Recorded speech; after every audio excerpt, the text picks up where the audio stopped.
Wanita ini temukan suaminya. Kemungkinan besar itu kakak laki-laki yang telah tersesat dari sejak lama. Yang ini kita pikir hanya di film. Tapi lagi terjadi dalam kehidupannya. Jadinya biar ngecek ibu kandung suaminya siapa. Itu juga ibunya atau tidak. Soyin temukan direktur panti asuhan yang dulu ditinggali suaminya. Ambil foto ibunya agar direktur dapat pastikan orang ini ibu mertuanya atau bukan. Setelah direktur lihat foto itu, dia beritahunya. Wanita ini orang yang sebelum suaminya Yowol diadopsi. Setiap tahun, juga datang untuk rayakan ulang tahun buat Yowol. Jadi harapan kecil Yi langsung hancur. Lagi ingat ketika masih muda, dia biasa pergi ke panti asuhan sama ibunya untuk kunjungi seorang anak laki-laki. Mata yang penuh kasih sayang dan penyesalan itu jelasnya cinta seorang ibu. Soyi sekarang bisa 80% yakin Yowol kakaknya. Dan sekarang kakaknya telah jadi suaminya. Dia dan suaminya juga memiliki seorang putri. Soyi yang tidak tahu harus bagaimana hadapi hidup ini. Pada saat yang sama direktur untuk cegah Yowol balas dendam padanya. Beritahu ibu Soyi bahwa Yowol anak yang ditukar tahun itu. Harap dia bisa hentikan rencana balas dendam Yowol buat masa depan putra mereka. Jadi, di masa lalu, pertukaran identitas Yowol dan Kwang Il dilakukan oleh ibu Soyi. Lalu masukkan Yowol ke panti asuhan. Karena jauh di lubuk hatinya, dia selalu rasa bermasalah. Jadi setiap tahun lagi ke panti asuhan untuk rayakan ulang tahun Yowol. Sekarang dia hampir tidak percaya bahwa Yowol telah jadi menantu laki-lakinya. Lagi miliki dendam terhadap putra kandungnya. Sekarang dia baru rasa ini jelas karmanya. Akhirnya, direktur nyuruhnya pikir masa depan putra mereka. Bertindak hati-hati lalu pergi. Ibu Soyi sekarang juga tidak tahu harus gimana pada masa depan. Ibu dan anak, yang satu nangis kesakitan, rasa hidup ini terlalu tidak adil. Yang lain nangis karena kesalahan yang dia perbuat di masa lalu. Soyi setelah pulang lagi lihat pria yang dia paling cinta bisa kakak kandungnya. Dia tidak tahu bagaimana jalani hari-hari berikutnya. Sakit tapi tidak bisa bilang. Dia hanya harus simpan rahasia ini terkubur di dalam hatinya. Yowol yang bingung tidak ngerti apa masalah yang dia telah buat. Hanya berdiri di sana dan saksikan istrinya nangis kesakitan seolah-olah dia baru saja kehilangan 60 miliar. Untungnya, Soyi masih belum gila pada akhirnya, pikir untuk ambil tes DNA. Bawa rambut Yowol dan ibunya ke tempat penilaian. Setelah terima laporan bahwa keduanya tidak memiliki hubungan darah, lagi sangat senang. Kali ini dia akhirnya bisa beristirahat dengan tenang. Terus hidup bahagia dengan suaminya. Sisi lain direktur lihat putra bodoh yang tidak memiliki keinginan untuk maju. Jadi, beritahu fakta bahwa Yowol yang pewaris perusahaan ini. Di bawah tekanan uang. Kwang Il paksanya berusaha dapatkan warisan atau hanya jadi pria yang miskin. Terlebih lagi, hal yang buatnya sulit terima masih ditemukan olehnya. Di masa lalu, ketika dia ragukan identitas putranya sendiri, telah lakukan tes DNA. Tanpa diduga, sampel uji tertukar. Lagi pikir istrinya Siwol pernah jalin hubungan dengan Yowol. Apalagi putranya secara tak terduga lahir 2 bulan lebih awal.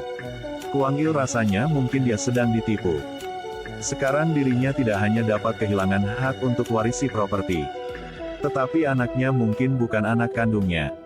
Kwang Il baru saja dilahirkan, ayah kandungnya telah tukar dengan putra Taipan.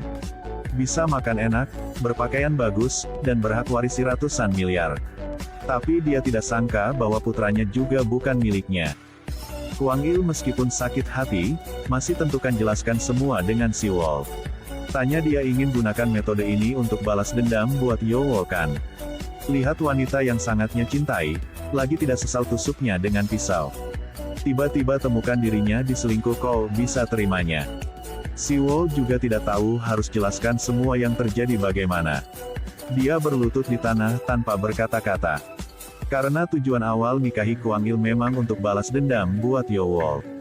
Tapi kesalahpahaman Yowol buatnya ubah pikiran, ingin lindungi keluarga kecilnya saat ini. Tidak sangka bahwa adegan Siwol berlutut di tanah terlihat oleh Yowol yang berdiri di sampingnya. Dia pikir bahwa setelah Kwang Il tahu tentang hubungannya dengan Siwol sebelumnya, lagi hukumnya. Meskipun bilang dia sangat benci Siwol. Tapi sebenarnya cintanya padanya tidak pernah berubah. Dia tidak tahan wanita yang dia cintai dipermalukan oleh orang lain. Hari berikutnya ketika kedua pria itu saling ketemu. Tanpa penjelasan telah bergegas ke pertarungan. Kwang Il yang sangat benci Yo Wol yang hancurkan kehidupan indah juga keluarga bahagianya. Yo Wol yang benci Kwang Il karena perlakukan gadis yang dia cintai dengan buruk. Ketika Yo Wol akhirnya ketemu Si Wol di jalan dan tanyainya dengan keras. Aku yang mohon, tolong katakan padaku apa yang terjadi. Itu masalah pasutri kami. Jadinya kamu gak usah peduli.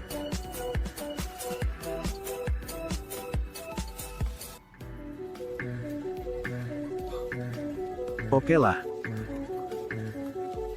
Sekarang semua yang ingin aku lakukan untuk kamu yang sia-sia saja.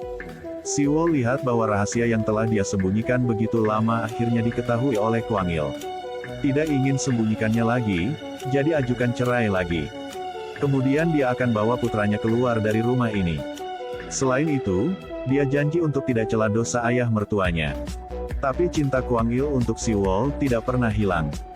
Bahkan jika putranya bukan putra kandung, dia masih tetap terimanya dan tumbuhkannya saja.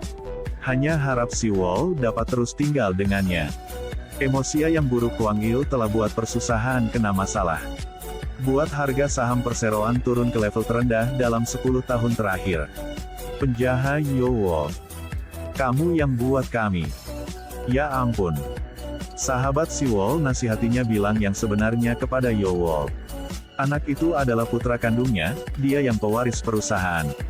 Bawa semuanya kembali ke hukum aslinya. Tapi Si Wol yang tidak peduli tentang dengan perjuangan mereka untuk properti. Dia hanya peduli dengan perasaan anaknya saja. Hubungan yang rumit dan plot yang begitu kotor. Bahkan orang dewasa pun tidak bisa terimanya. Putranya masih sangat muda, bagaimana dia bisa tanggungnya? Dia tidak ingin sakiti putranya karena kesalahan orang dewasa.